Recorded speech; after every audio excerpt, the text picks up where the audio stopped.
Viewers, আজকে একটি ফলের ভিডিও দেখাবো আপনাদের কি বাজার দর যায়। তো দেখুন, এই যে রাস্তায় কিন্তু এই ভ্যানগুলো খুবই জাম হয়েছে। এটা ফলের আড়তের সামনে সব। এই যে আজকে আপনাদের দাম সম্পর্কে জানাবো পাইকারি। এটা কিন্তু কাঁচাটা বিক্রি হচ্ছে 110, 100, পেয়ারাটা 35, 36, এবং এই যে কাঁচা পাকা এটা বিক্রি হচ্ছে 130 টাকা কেজি, পাইকারি আর কি। আর আপনার ন্যাচারাল যে ফলটা আছে এটা 160, 180 মালের দাম। এবং এই যে ভিয়েতনামি 12 মাসি মালটা এটা বিক্রি হচ্ছে 100 টাকা, 90 টাকা কেজি।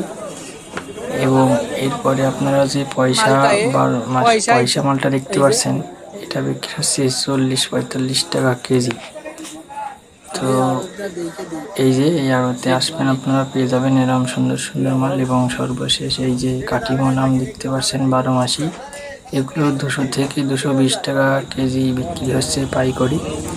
তো এই ছিল আজকে আমার একটি ফল বাজারের ভিডিওটি যদি ভালো লাগে তো অবশ্যই আমার চ্যানেলটি সাবস্ক্রাইব করবেন। ধন্যবাদ।